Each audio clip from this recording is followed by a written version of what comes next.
Hey, so this is my first Facebook Live, so I apologize if I screw anything up here. So, I wanted to start something new with a weekly, hopefully weekly, Q&A and just kind of a discussion about some of the dogs that I've been working with. Because I do make a lot of videos through the week, but it's kind of a pain to post them pretty frequently because I don't have the greatest internet at home, so I typically will upload them when I get to work, and then I get so busy at work that I forget about them, so they just kind of sit there. So instead of that, I'm going to start trying to, in addition to that rather, I'm going to start trying to do some weekly live videos as well. So this is a good place to bring your questions, ideas for me to make videos about, just general questions of about my dogs or any of my other 21 animals, or your dog in particular or anything like that. So I'm just going to go ahead and get started with talking about some of the dogs that I've been working with this week. I did make some notes because I'm just that kind of a person. So I want to look at what I wanted to talk about today. So this week I worked with Nico. So Nico is a year-old-ish shelter dog or rescue dog that a lady in my area adopted a couple months ago. So he is a very medium-sized mix of some sort. So when she adopted him, he has no manners. He jumps on people and pulls on the leash and things like that. And she has some physical health issues, and I've talked about this case before. We don't know that she's going to be able to keep this dog because her doctors have given her a very firm deadline of either get this dog under control to where that you can live with this dog safely, or we need to get you a service dog or get you a smaller dog or something. So I started working with her a couple weeks ago. We have taught him to walk real nice on a leash.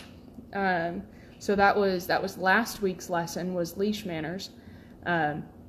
So she has until December 14th to get the doctors to kind of give an assessment on the 14th or nearby the 14th to see what their recommendation is. So if she can keep the dog or not. So I'm hoping that she can keep the dog, but really this is a no-lose situation, because even if this dog isn't the right fit for her, this dog is going to come out of this situation knowing a lot more than he did when she adopted him. So he would be a lot easier to adopt out to someone new, because he knows a lot more now, and she has the knowledge to work with whatever dog she gets next, if there's a dog that is going to fit her needs a little better. So there's that. There's really no lose in this situation, and I'm working this case for free. Not that should matter, but all I asked from her was for her commitment, and she's been doing a really great job.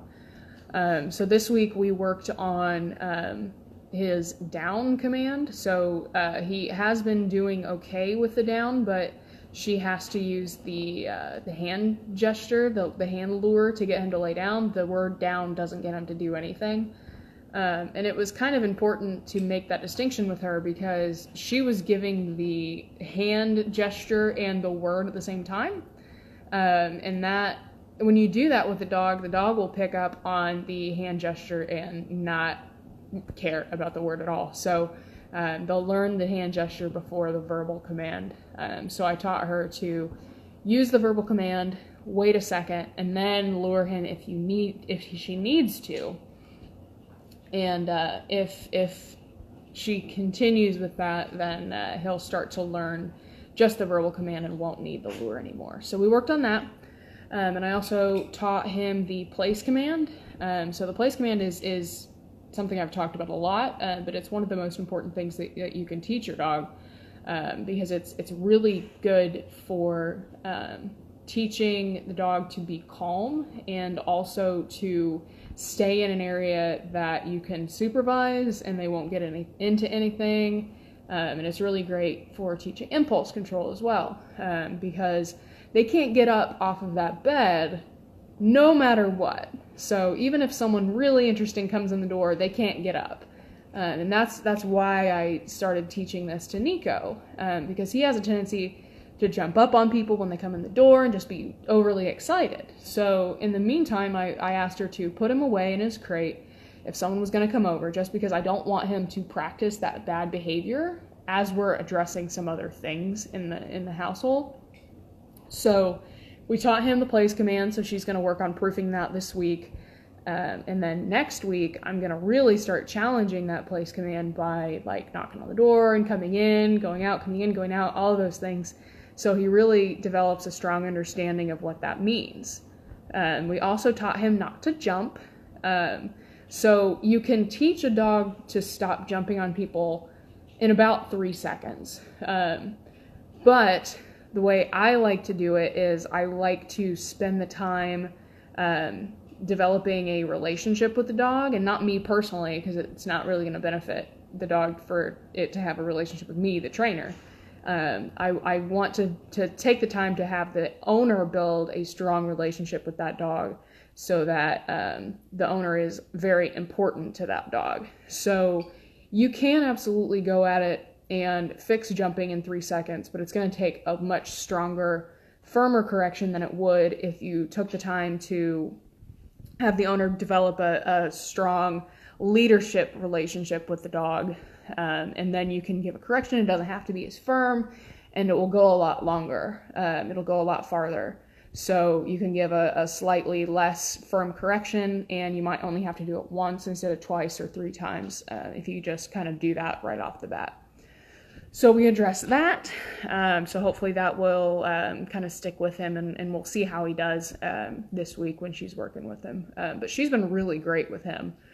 She's been really putting in the work and showing some really good progress. So that's really good to see. So next dog is kind of interesting. All the dogs I work with are interesting, but this one's especially challenging. So this dog, his name is Wonka. He was adopted. He's 6 years old. He was adopted from a rescue organization about a month and a half ago. So the lady that adopted him is a teacher, and she has 2 other dogs. The other dogs are miniature Australian Shepherds. Just for size reference, breed doesn't matter. So Wonka is about the same size. And he apparently was going after one of the other dogs in the home, like actively seeking out and going after another dog in the home. So that's fairly standard behavior. It's challenging, but it's fairly standard behavior that I absolutely can tackle. But what's challenging about this dog is he is deaf, and he is blind. He's blind and deaf. So that's super challenging. So he's been that way his whole life. He was born blind and deaf as far as they know. He's never lived in a home until now. He's been in foster homes, but they've not been all that long lasting. So what's really interesting is this dog is not the problem in the home. It's one of the other dogs. So his owner called me and we talked about it, and she was just really upset with the situation, which I get. You know, it's not a good situation when 2 of your dogs are going after each other in the home. And especially a dog like Wonka that's really special needs, and you know, it has to be the right person to adopt this dog. So she was really concerned about the situation, because otherwise she has the perfect home for this dog. If he would just, you know, stop going after the other dog in the home. So I get there, and within 5 minutes I tell her, this dog's not the problem. That dog's the problem, one of the other dogs. So one of the other dogs is just very entitled, very anxious, just 100 miles an hour all the time, and is growling and snapping at Wonka, who's blind and deaf. So the owner was like, well, he can't hear or see, so I wasn't as concerned about this dog growling and kind of snapping at Wonka, because he can't see or hear him, which is valid. You know, I get that. But dogs feel energy and they can smell adrenaline, especially a dog that's blind and deaf, or one or the other, especially both. Their sense of smell gets that much stronger because they rely on it so much. So dogs can absolutely smell adrenaline. So he was feeling and smelling the bad intent from this other dog, even if he couldn't hear or see him. So he was retaliating against this dog that was kind of bullying him and growling and snapping at him and things like that. So the blind and deaf dog wasn't the problem. But the way that we address that is very similar to the way that I would address anything else, and I'll kind of talk about that in this next dog that I'm going to talk about. But in this case, I wanted to build Wonka's confidence by doing some obedience with him, which was super challenging because when you teach obedience to a hearing or seeing dog, the way that you do that is through marker words. So yes, good, a clicker, all of those things. But with a blind and deaf dog, you can't use a clicker. And people who have trained deaf dogs have used like a flashlight or a thumbs up or something that the dog can visually see as the marker. This dog is blind as well as deaf, so we couldn't do that. So we ended up doing a forehead tap as the yes marker word or signal. I'll probably end up using the word marker word, even though it's not a word for this dog. So we did a 2-finger forehead tap, two tap on the forehead as yes, good job, that was good, that's what I wanted you to do. So that ended up working out really great. So we taught him to sit through food lures and tapping him on his butt. So that's going to be his sit cue with just 2 fingers on his hips, just tap, tap. That means sit, or like a full hand tap, tap. It doesn't really matter as long as she's consistent. And then we taught him to lay down, which was you get him to sit, and then you tap, tap on his shoulders, and he lays down. So we taught him that, and he picked up on it super fast, using that tap, tap as a marker signal to him. With his forehead, because we have to interact with him in a way that he can understand, because he interacts with the world through feel and smell, so we have to kind of talk to him on his level that he can understand. So that's what we did there. We also taught him a release word signal. So the other half of marker training is release words, because release words are super important, because it's just as important for the dog to understand that when they aren't needed to be in command anymore, as it is for them to realize when they do need to be in command. So that sounds kind of convoluted, but it's just as important to know, for the dog to know, yes, that was good, as it is for that dog to realize or understand, okay, you're done. You don't need to hold command anymore. So that's super important. So with him, we taught him the release signal was putting a hand under his chin and guiding him forward. So guiding him up out of the command that he was in, whether that was a sit or a down. So that's the release signal that we taught him, which was really interesting because, again, he's blind and deaf. So that was super challenging, but that's going to be a really useful signal for that and skill for that owner to have in their toolbox, because if they ever need to like guide the dog into a certain area of the home, or help him find the door or something like that, rather than grabbing the dog's collar, which I've talked about before is a very kind of restrictive thing to do to a dog, and it's kind of, it can be hard on them mentally, and you can absolutely counter condition that, and I have with both of my dogs, so that they're totally fine with me grabbing their collar. But it's also a really good thing for her to have the ability to just put her hand under the dog's chin and guide him wherever she needs the dog to go. So that was really interesting. I'm really looking forward to continuing to work with this blind and deaf dog. So it really it's really interesting for me because I'm always interested in learning absolutely everything I can. And this is going to be a really good opportunity for me to do that, because there's a lot of things in dog training where you're relying on sight and hearing and all those things, and that's totally fine because 99% of dogs can hear and or see. Most of them are both. But it's interesting to, and it's really important to kind of evaluate your training from a different angle every once in a while. So this is going to be really interesting, and it's been really fun so far. So this case is mostly the problems that are caused in this case are mostly the other dog. So we're going to build Wonka's confidence through obedience and things like that so that he feels more comfortable in the home, but we're also going to directly address the bad behavior from the other dog. So while we're working on obedience with Wonka, I'm also having her work on obedience with this other dog, because I really want to establish her as the leader in this situation and in this relationship. To where she becomes very important as a disciplinarian and a leader to this dog. So next week, so this was lesson 1. Next week we'll probably teach all the dogs in the home place, which again is a super important thing for your dog to know. Go to this object, a dog bed, whatever, and stay there until you're released or I tell you to do something else. And then once we teach that, then I'm going to correct the nonsense behavior. Speaking of nonsense behavior, Skylar, I have a wrapper on the ground, and she's very interested in the wrapper for whatever reason.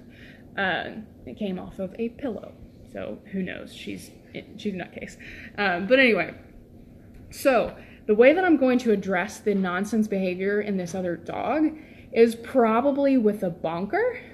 So a bonker is a wrapped up towel, and you launch it at the dog, and it's really good in certain situations for eliminating arousal and hyperfocus and things like that. And it's really good for something like in this situation where the dog is just going to maybe show some bad intent to Wonka.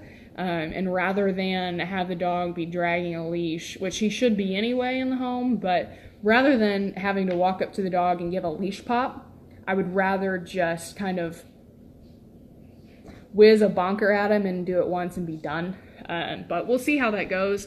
We're going to kind of play it by ear. I have a pretty good read on this dog. He's just a hyper-stimulated. He doesn't know how to relax. He is 100 miles an hour all the time.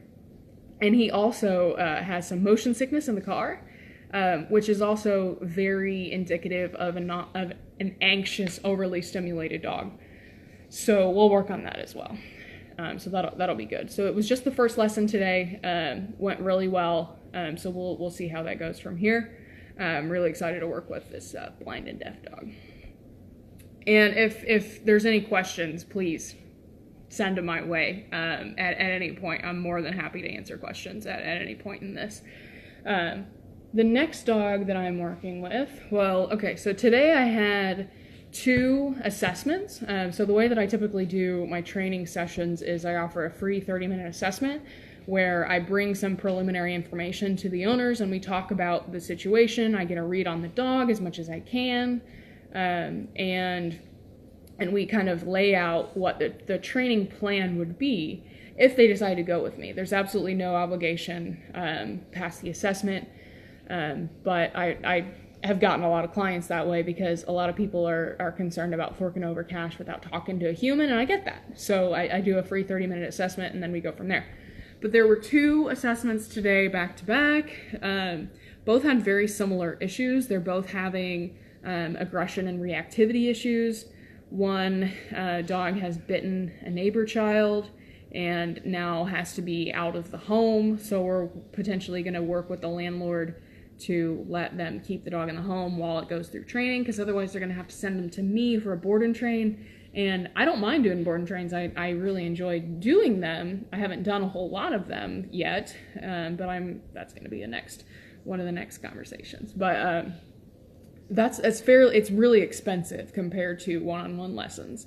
So I would really like for the dog to stay in the home and have the owners put in the work, rather than having the dog come to me for a board and train.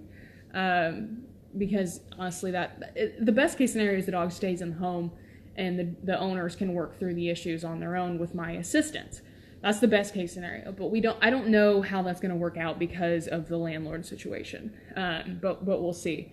And then the other dog is a fairly aggressive dog that has bitten several people and continues to go after other dogs, and that includes another dog that lives with this dog.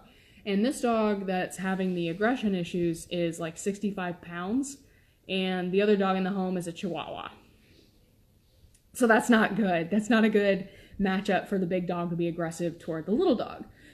So same situation, just kind of a unique situation, but underlying the same issues.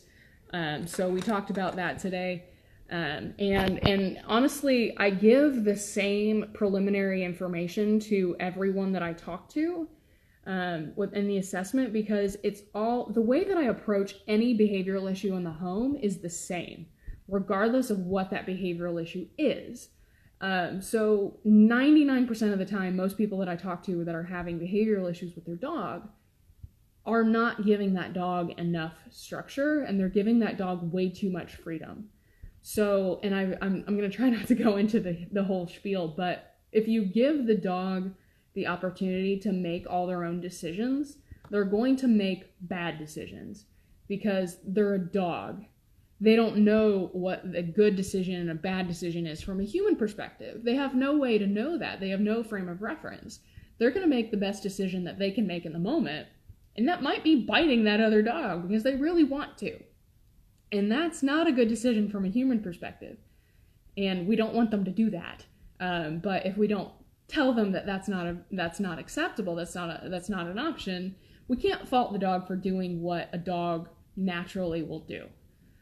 So the way that you approach any behavioral issue in the home is the same regardless of what that behavioral issue is. And you start by completely locking down all freedom in the home. So there's absolutely no free roaming.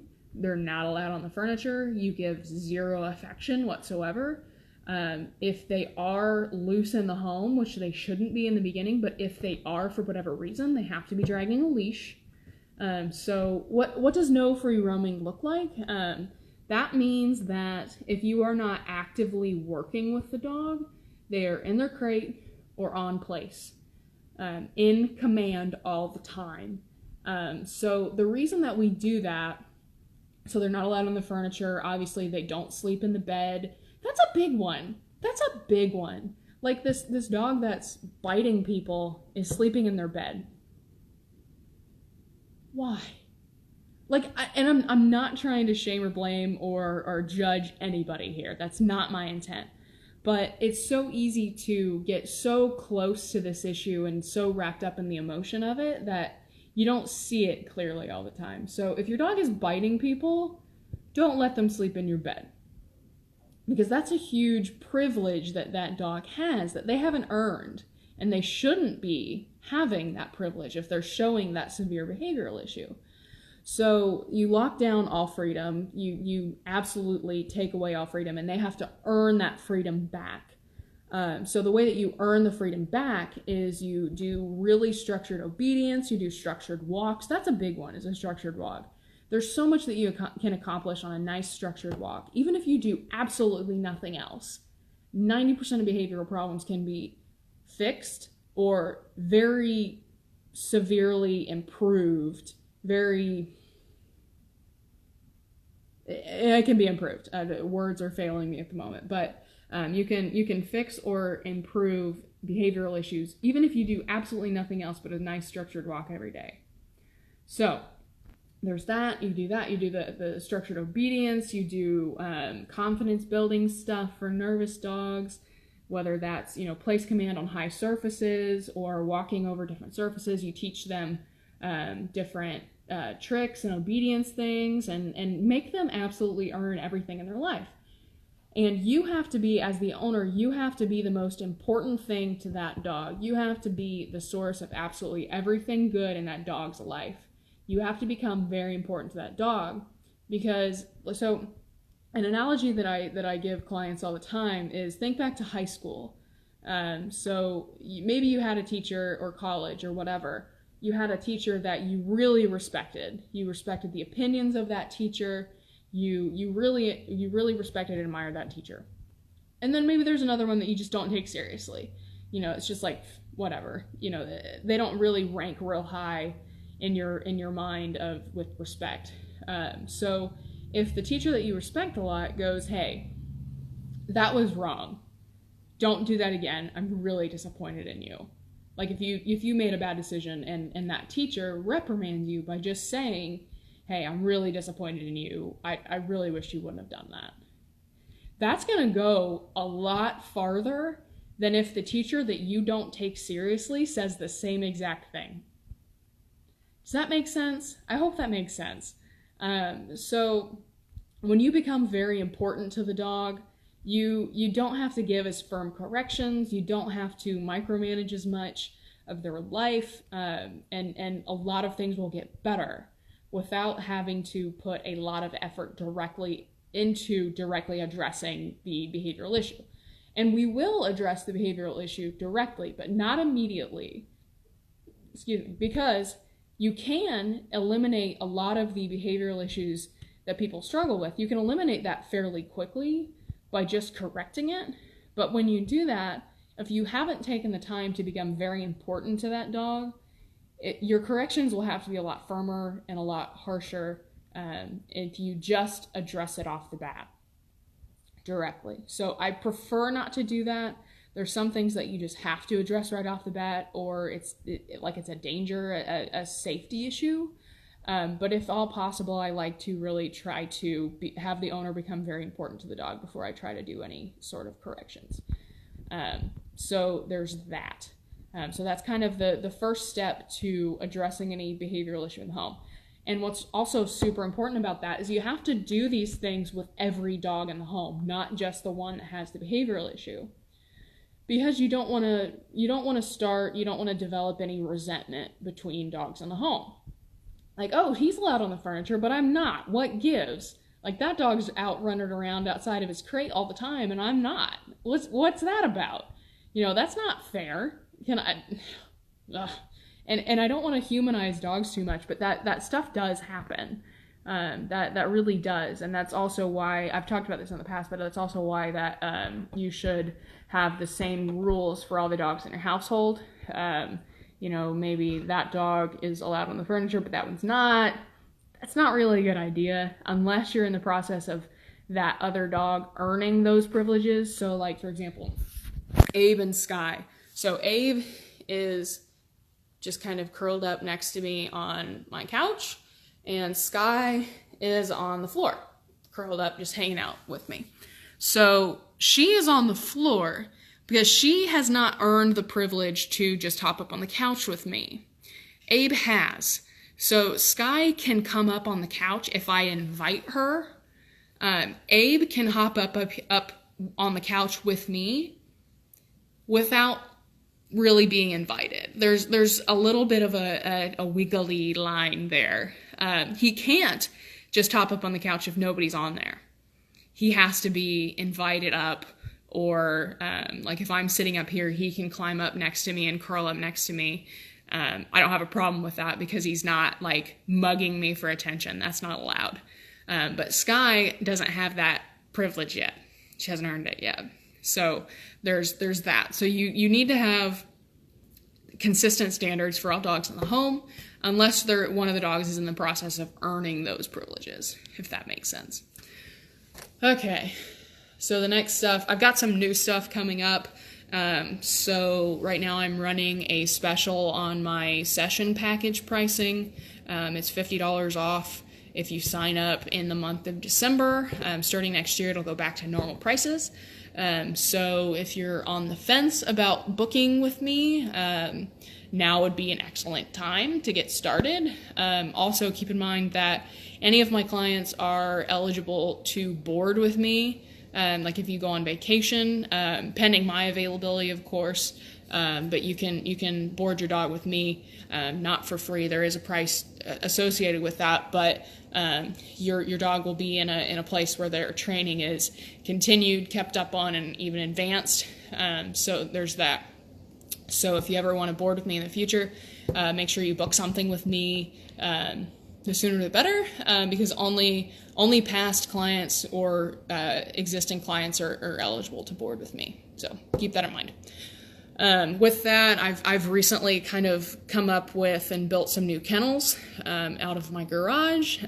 So previously I had a indoor-outdoor run for the dogs in my barn, and it worked out pretty well, but it ended up being too much space for Skye. She couldn't settle, and now that it's cold, I didn't want her to get frostbite, not being able to settle. 'Cause she was just walking around on the concrete outside. It's like, dude, what are you doing? The inside is heated. What are you doing? So I built some new kennels off of my garage. So they're really nice. I really like how they turned out. So my dogs are occupying them now.